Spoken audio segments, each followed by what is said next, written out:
بسم اللہ الرحمن الرحیم۔ 16,000 لوگ سوال کرنے آئے پورے عراق سے۔ کہاں؟ بغداد۔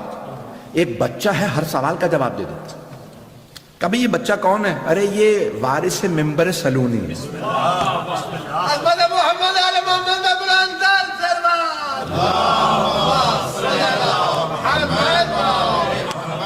بہت معذرت، میں 1 گھنٹہ بولنا ہی نہیں چاہ رہا تھا۔ تو پورے بغداد، پورے عراق سے لوگ آنے لگے بغداد۔ اب سمجھ میں آیا یہ عراق کے اندر شیعہ زیادہ کیسے ہوئے۔ یہ نویں امام کا کنٹریبیوشن تھا۔ امام جو سوال کرنے آتا ہے امام جواب۔ 16,000 لوگ، ہر بستی، ہر قریے، ہر شہر سے لوگ آ گئے۔ ایک بچہ ہے، ہر سوال کا جواب دے دیتا، وقت بھی نہیں مانگتا، سوچ کے بتاؤں گا، پوچھ کے بتاؤں گا، پتہ نہیں لوگ ہیں یا نہیں، دیکھ کے بتاؤں گا، مجھے نہیں آتا ہوا تو بیٹی ہی سے پوچھ لوں گا۔ توجہ ہو۔ تو اب امام جو سوال آتا، جس زبان میں سوال آتا اسی وقت جواب دیتے، اسی زبان میں جواب دیتے، اسی کتاب سے جواب دیتے۔ پورے عراق کے اندر امام احمد علیہ السلام کے علم کا ایک دھاک بیٹھا۔ اب دور آیا امام علی نقی علیہ السلام، تو امام علی نقی، امام حسن عسکری کو انہوں نے فوراً کیا کیا؟ موو کر دیا بنی عباس میں۔ کہاں سے؟ بغداد سے موو کیا سامرہ۔ انہوں نے ایک شہر بنایا تھا خود، جیسے اسلام آباد خود ایک شہر آباد کیا گیا، تو اس لیے بہت زیادہ خوبصورت۔ تو انہوں نے بھی سب جگہ دیکھی، ان کا یہ دجلہ یہاں سے گزر رہا ہے دریا کے پاس، پرانے زمانے میں پانی کا مسئلہ زیادہ تھا، پائپنگ کا سلسلہ نہیں تھا، تو انہوں نے کہا یہاں بناتے ہیں، خوبصورت ہے، موسم اچھا ہے، تو اس کا نام رکھیں گے سرہ مرعا، جس نے دیکھا اسے سرور ہوا۔ سرہ مرعا نام رکھا، وہیں سے ہو گیا سامرہ، سامرہ سے سامرہ رہ گیا۔ بات پہنچ رہی؟ اب وہ لے گئے امام علی نقی علیہ السلام کو، امام حسن عسکری کے ساتھ وہیں پہ رکھا کہ ان کو نظارت میں رکھو، ان کو جاسوسی میں رکھو۔ کیوں؟ کیونکہ پیغمبر فرما گئے میرے 12 وصی ہوں، صرف حسن و حسین 2 بھائی ہوں گے، باقی سب بیٹوں میں بیٹا۔ توجہ ہو، دوبارہ بھائیوں میں امامت جمع نہیں ہوگی، حسن و حسین کے بعد امامت کبھی بھائیوں میں جمع نہیں ہوگی۔ بھئی یہ 10ویں ہیں، انہی کے پوتے نے سارے ظالموں کے تخت الٹنے، تو ہر ظالم کو خود پتہ ہوتا ہے، کوئی اسے کہتا رہے بڑے اچھے آدمی ہیں، وہ اپنے گریبان کو خود جھانک کے بتا سکتا ہے میں ظالم ہوں۔ انہوں نے سب نے اندازہ لگا لیا کہ ہم سب کے تخت الٹ دیے جائیں گے، تو اب کیا کیا؟ انہوں نے جاسوسی، 10ویں امام 11ویں امام السلام دونوں کو وہیں پہ رکھا، وہیں پہ ان کے دونوں کے روزے، اسی لیے دونوں کہا جاتا ہے عسکریین۔ 5 منٹ مجھے دیں گے، میں اسی پہ مکمل جانے کے نام ہے عسکریین۔ اور 10ویں امام السلام کا عسکری یعنی فوج والا، اور ویسے بھی بیرکس سے، وہاں فوجی بیرکس سے، اسی لیے کہا جاتا تھا وہ تمام بیرکس کی وجہ سے ان کو جو فوجی چھاونی تھی کہ بھئی یہ سارے معسکر اور فوجی فوج والے، تو وہیں پہ امام کا نام۔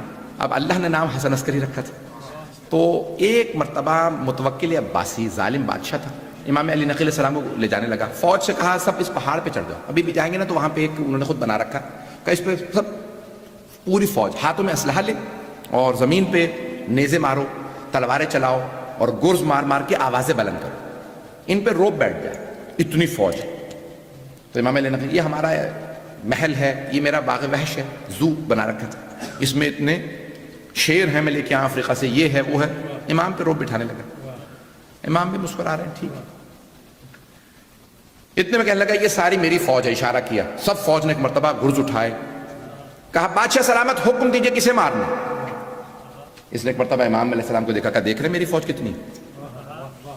امام علیہ نقی علیہ السلام نے امام حسن عسکری کی طرف اشارہ کیا، کہا ذرا بیٹا اپنی فوج بھی دکھاؤ اسے، توجہ ہو، اپنی فوج بھی دکھاؤ، اسے کہتے فوج والا، عسکری یعنی فوج والا۔ تو امام حسن عسکری علیہ السلام نے ہاتھ سے اشارہ کیا،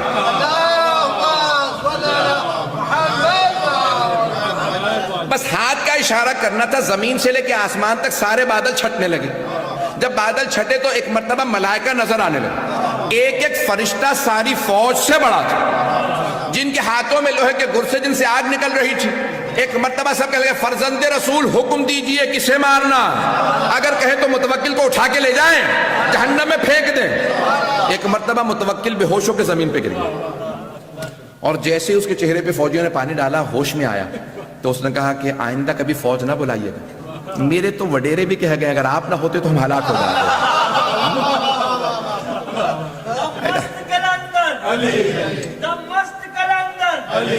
حسنین کا بابا، سیدہ کا شوہر،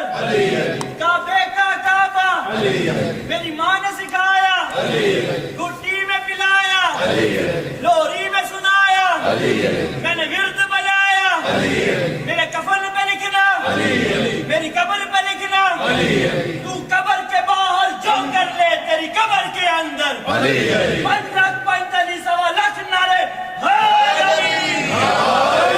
سال اللہ ابن سال اللہ کی ذات بلند تر صلوات۔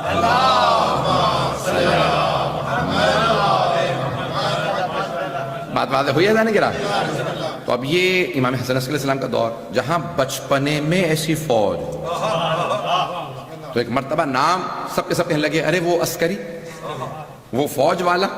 فیضان گرامی یہ امام حسن عسکری علیہ السلام کی ہیبت سب پہ بیٹھا، بادشاہ ان کے نام سے خوف زدہ ہونے لگا، ارے وہ بچہ تو اشارہ کرتا ہے تو ملائکہ آ جاتے ہیں، اس کی فوج ایسی ہے جس کا رعب بہت زیادہ ہے۔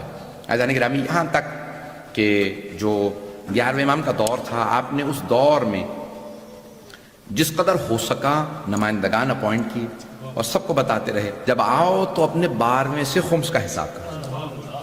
خمس کہاں پہ خرچ کیا جائے گا؟ علی بن مہزیار احواز سے آتے، ساؤتھ آف ایران سے آتے سامرہ میں، تو مولا نے پورا ایک نیٹ ورک بنایا، پورے کے پورے عالم اسلام میں جال بچھایا وکلا کا، سفراء کا، اور سب سے کہا بس یہ کام کرنا، ہر شیعہ کو بتا دینا ہم نے 12ویں کو دیکھ لیا، اور ان کو تعارف کرواتے رہے، لیکن ابھی اعلان نہ کرنا کیونکہ سارے دشمن انتظار میں ہیں 12واں آئے اور ہم قتل کر دیں، تو ان کی حفاظت بھی میرے ذمہ ہے، توجہ ہو، بات واضح ہوئی ہے ذہن گرامی؟ اب 11ویں امام کی 2 ذمہ داریاں تھیں، 12ویں امام کی حفاظت اور ان کا تعارف، وہ تعارف بھی کروا رہے تھے، ان کی حفاظت بھی کر رہے تھے۔ اب بات واضح ہوئی؟ تو 11ویں امام علیہ السلام نے بڑے پیارے انداز سے ان کا تعارف بھی کروایا اور ان کی حفاظت بھی کی، اور پھر جب قرآن کے خلاف مسئلہ بنا تو اس مسئلے کو بھی حل کیا جو آپ کے ذہنوں میں واقعہ ہے۔ عزیزان گرامی، 11ویں امام علیہ السلام نے ایک اور بہت بڑا کارنامہ انجام دیا، اسی پہ تمام کروں کہ جہاں چھاونیاں تھیں، جہاں پہ سب کے سب مختلف مسالک کے اندر جا رہے تھے، مختلف فرقے بنائے جا رہے تھے، امام علیہ السلام نے وہیں پہ ایک بنیاد رکھی، کہا یہ میرے بابا کا حرم، وہاں روضہ بنایا، ساتھ ہی میں اپنی قبر تیار کی، کہا یہاں مجھے دفنا دینا۔ جہاں پہ لوگ درگاہوں پہ جا رہے تھے امام نے بتایا حرم بدعت نہیں، امام نے خود اپنے بابا کا حرم بنایا، وہیں پہ آ کے عبادت کرتے۔ عزیزان گرامی، اس کا مطلب ہے امام سکھا کے جا رہے ہیں، ان مقدس مقامات پہ عبادتوں کا ثواب زیادہ ہے۔ بات واضح ہوئی ہے عزیزان گرامی؟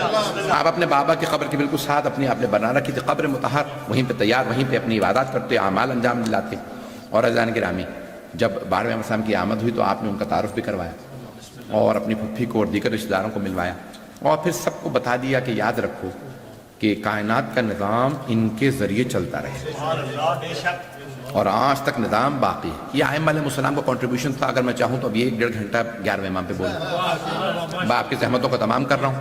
آئیں ذرا ہاتھوں کو بلند کیجیے گا۔ پروردگارہ، آج کے اس میلاد کے صدقے میں، اس جشن کے صدقے میں جتنے بھی شرکت کنندگان ہیں، خاص طور سے جو ہمارے آج کے جشن کے بانی ہیں مسلمان قاضی صاحب، پروردگار سب کی توفیقات میں اضافہ فرما، جتنے لوگوں نے پڑھا، جتنے نے سنا، جتنے لوگوں نے اس میں جس طرح سے بھی حصہ لیا، ان سب کی توفیقات میں اضافہ فرما، ہم سب کی عاقبت بخیر فرما، ہم سب کو زندگی میں بار بار امام حسن عسکری علیہ السلام کی زیارت نصیب فرما، آخرت میں ان کی شفاعت نصیب فرما۔ پروردگارہ ہمیں جنت البقیع دوبارہ تعمیر ہوتا دیکھنا نصیب فرما، دشمنان اہل بیت کو نیست و نابود فرما، داعش و طالبان کو آل سعود کو غارت فرما۔ اس وقت عراق میں، شام میں، بحرین میں، یمن میں، افغانستان میں، کشمیر میں، برما میں، فلسطین میں، نہ جانے کہاں کہاں حالات خراب ہے، سب کی حفاظت فرما۔ پروردگارہ جو ہاتھ بلند ہے کسی کو رد نہ فرما۔ پروردگارہ بہت سے لوگ مریض ہیں، سب کو شفا کاملہ عاجلہ عنایت فرما، کرونا وائرس کا خاتمہ فرما۔ پروردگارہ جہاں جہاں مومنین مسیح سب کی حفاظت فرما، اور پروردگارہ سے مامارکہ کو ترقی عنایت فرما۔ ربنا تقبل منا انك انت السميع العليم بحق محمد وآله الطيبين الطاهرين المعصومين صلوات۔